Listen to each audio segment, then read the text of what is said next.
Today I am breaking the rules and my quilt somehow turned into a beauty. I decided to take a risk and it paid off. Sometimes ignoring the rules isn't just okay, it is spectacular.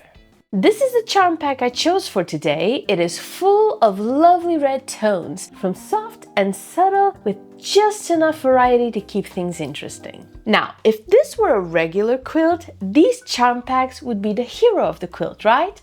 But not today. I am breaking the rules. Our charm pack is actually going to be the frame of the block, or even the sashing if you will, and plain, solid 5-inch squares are the center. Bear with me here, this is going to look very, very, very good by the time we're done, I hope.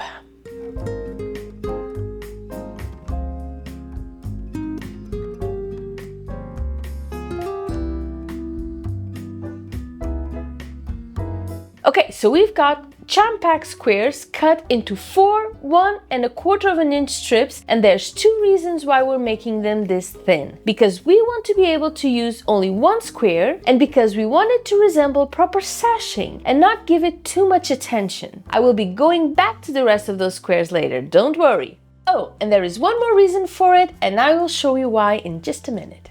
Also, a 5-inch solid square and 4 2.5-inch squares in the same color as our center. Next step is sewing these strips into pairs.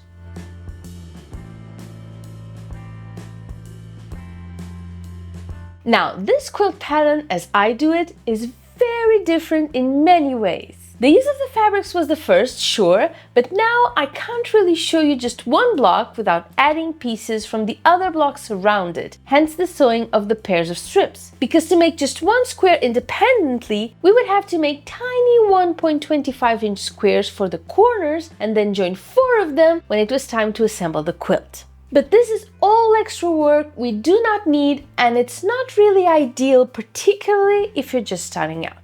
So that is why I am using extra strips that belong to other blocks to make this first one. And if what I'm saying right now doesn't make a lot of sense, do not worry, it would all make sense in a bit.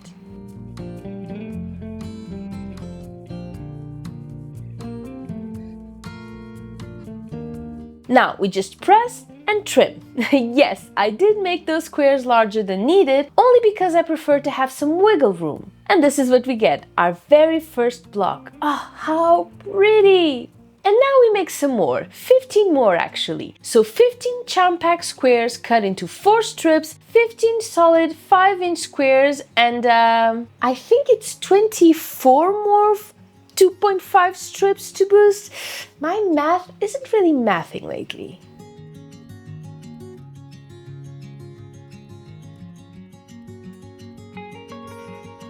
Now, we could have used the same fabric for one block, as in all sides of the block would feature the same fabric plus another fabric from our neighboring block, but that would be so tricky. As is, I already have to do a sort of puzzle as I progress, because something tells me I would end up pairing things wrongly if I didn't, particularly for the blocks at the ends of the pieces. Because you do have to do double framing for those as well, right? It makes no sense to leave them thinner and just add some rectangles instead of squares to the corners. Which is why I am going to cut an extra 4 charm pack squares just to make sure I have enough for all the places.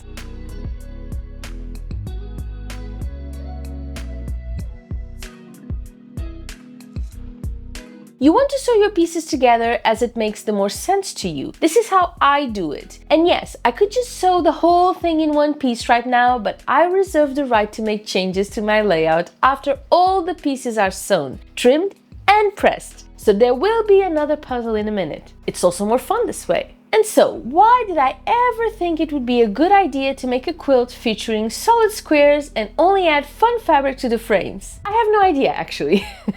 My thought process here was I wanted a quilt block with a center, and I wanted some sashing around it, and I wanted to use charm packs to do that. Then I was wondering, okay, do I mix charm packs with yardage, as in the charm pack for the middle and the yardage for the framing? I mean, I could, but what's so special about that? Using solid framing for the charm pack center sounds even more boring. At the same time, if I use the charm packs as full framing, I would have to make teeny tiny center squares because the charm pack is only 5 inches, right? So that would mean a lot of cutting and teeny tiny blocks, which I don't particularly like. And that's how this happened. It's funny how the creative process goes sometimes. It can truly be the most frustrating part of this for me, but also the most fun.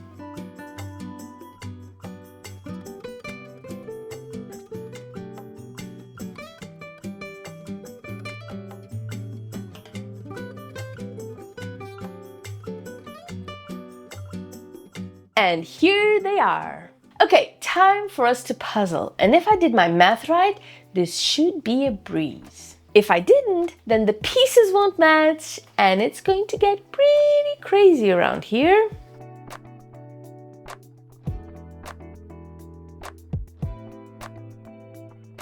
Ah, very, very cute. Let's sew the whole thing together. And I'm doing web piecing to sew these together. The main reason being because I don't need to go back and forth with my pieces. When I chain piece, I sew some pairs, and before I move on, I always need to get them back on the table and see where they fit. Plus, I usually have to take pictures. Here, we're already sewing them into place, so it's quicker. Plus, it is easier to sew the rows together because they naturally just fall into place. If you've never tried webbing before, I suggest you do because it makes things so much easier and it's a lot of fun too.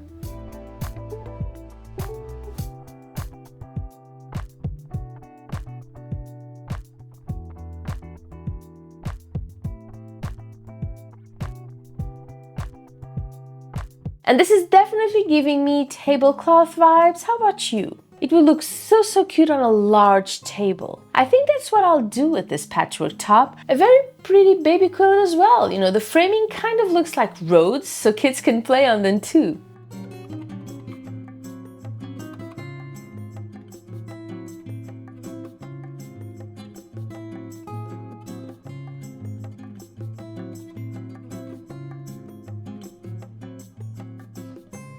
One of the things I love most about doing what I do is getting to try new things. And I have to say, this community we're building here is particularly kind and allowing in the sense that I don't feel pressured to get it absolutely right or perfect. And that just makes me want to try new things with you even more.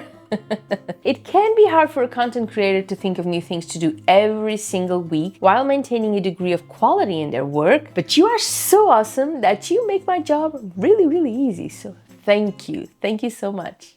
And before you know it, we are done here. Let's press so I can show you what we made today. And here we have it, our topsy-turvy quilt that's a little bit out there but still looks gorgeous nonetheless and a little bit dramatic. And how much fun was this? I love it, I hope you do too, and I will see you very soon. Bye bye!